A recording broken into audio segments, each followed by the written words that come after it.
All right. So our next guest is streaming in all the way from Durban.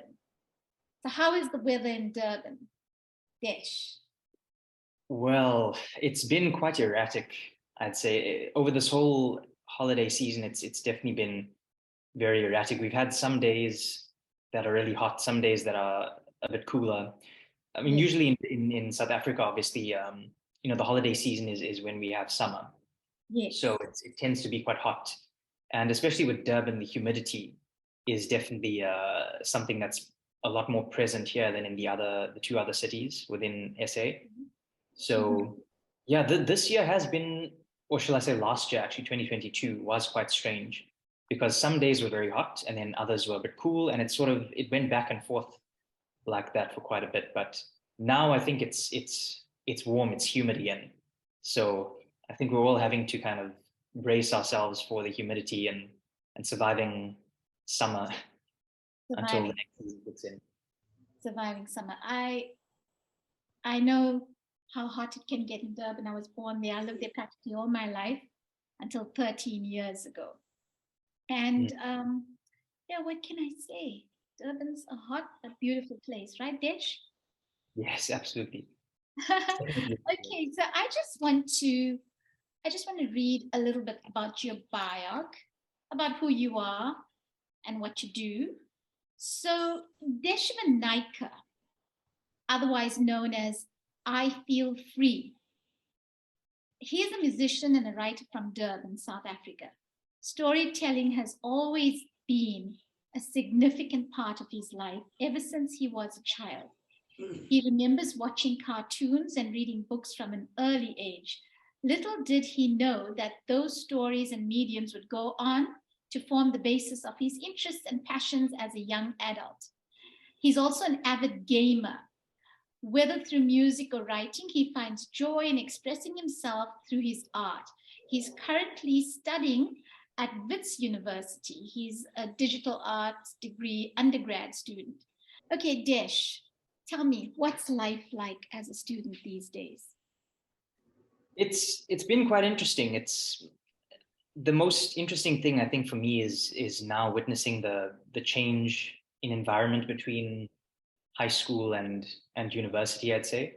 Because Mm-hmm, for me, I think I was actually very fortunate looking back on it now, mm-hmm, because 2019 was my final year of high school. So that was my final grade 12 year.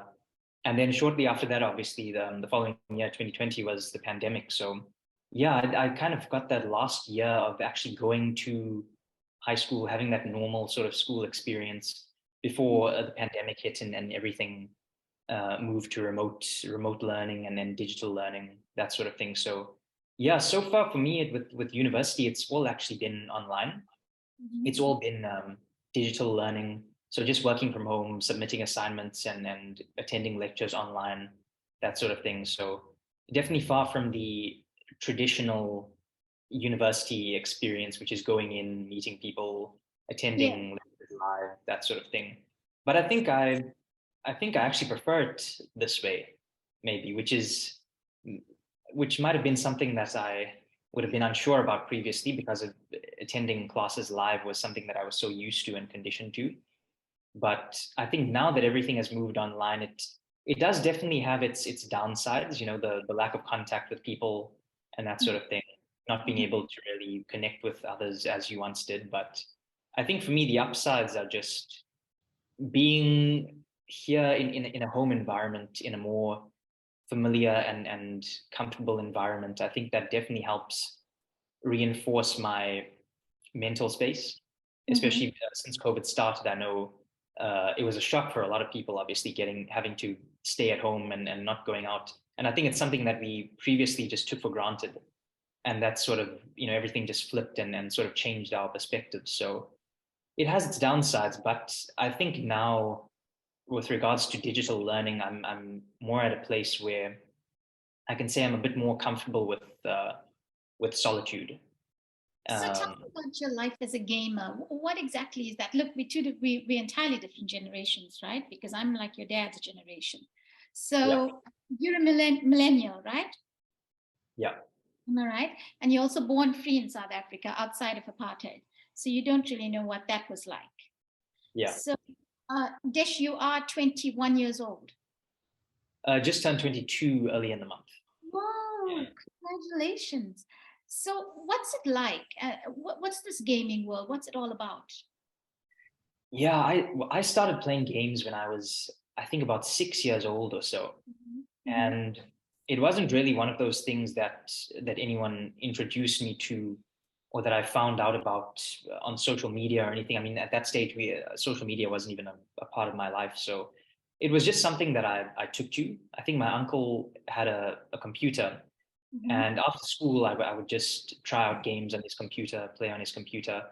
And I think it was just something that I naturally took to, and that sort of that I gravitated towards. And then over the years, obviously, with the advancements of technology, we've had far more in-depth games coming out now. I mean, games at this stage practically cost just the same as, if not more than movies, what movies cost to make. So it's having been in this sort of space from the time I was a kid, it's been definitely an interesting journey, witnessing the evolutions of technology and gaming as a whole.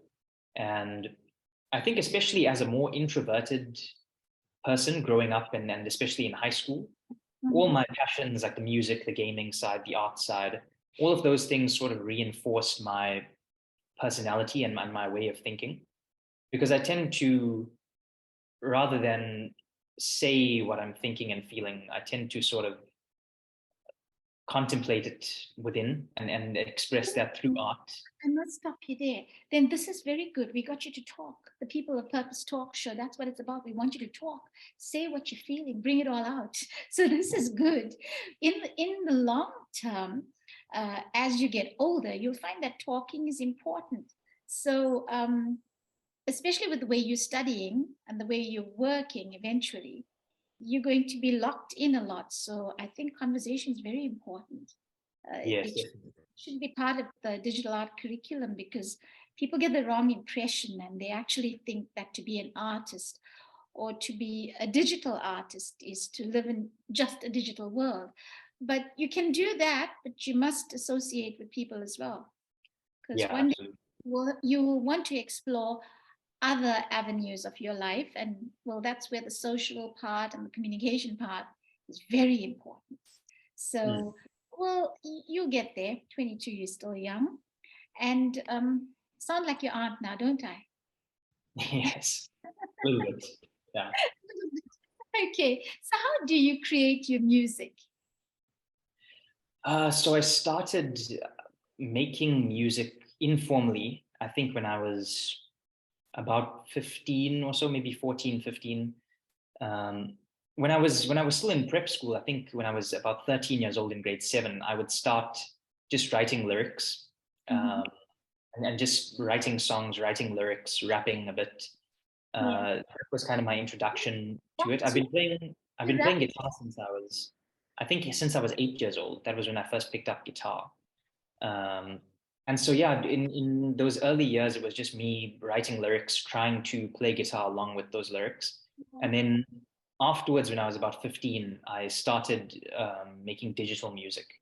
So it would be very basic stuff, just downloading apps on my phone, and just throwing beats together, layering different sounds on top of one another, learning the ropes and how to create music by putting sounds together and creating a cohesive whole.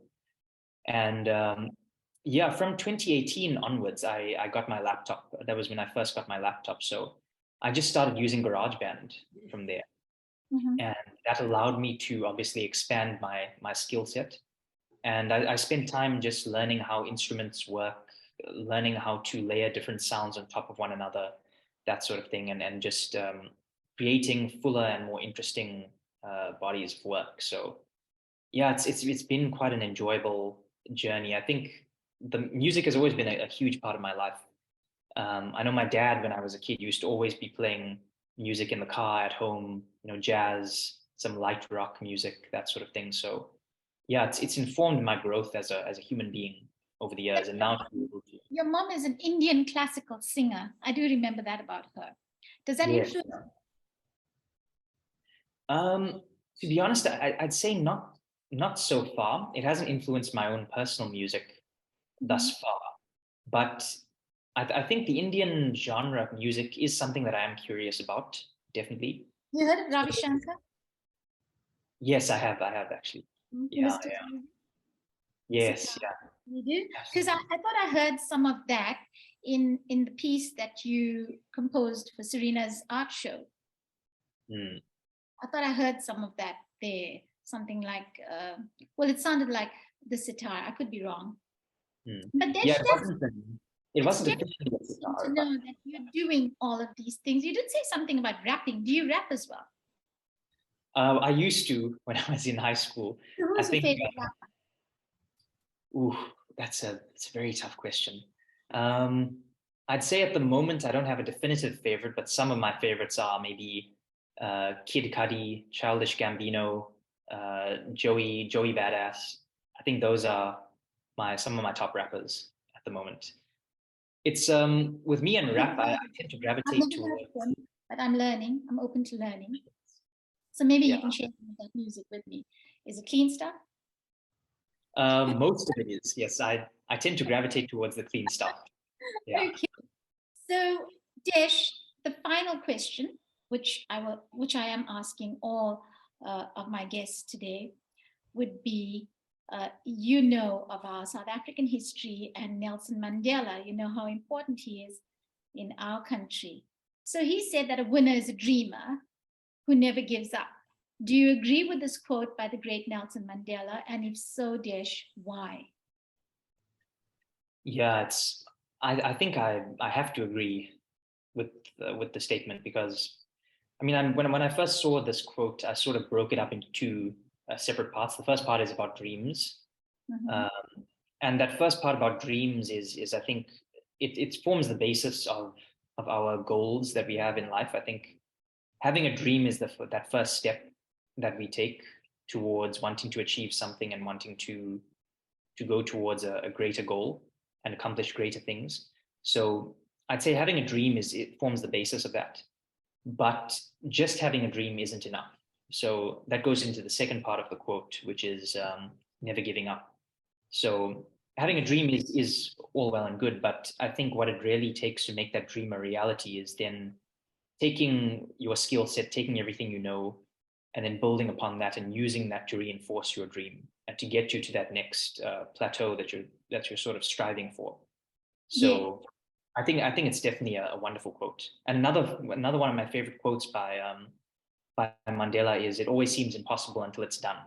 Yes, done. And I think that sort of definitely reinforces this quote and backs it up nicely. So, as someone who also has dreams and aspirations, I think those two parts, having the dream and aspiration, and then having the will and the strength to follow through on that, is definitely something that's very important. So, yeah, I definitely agree with that.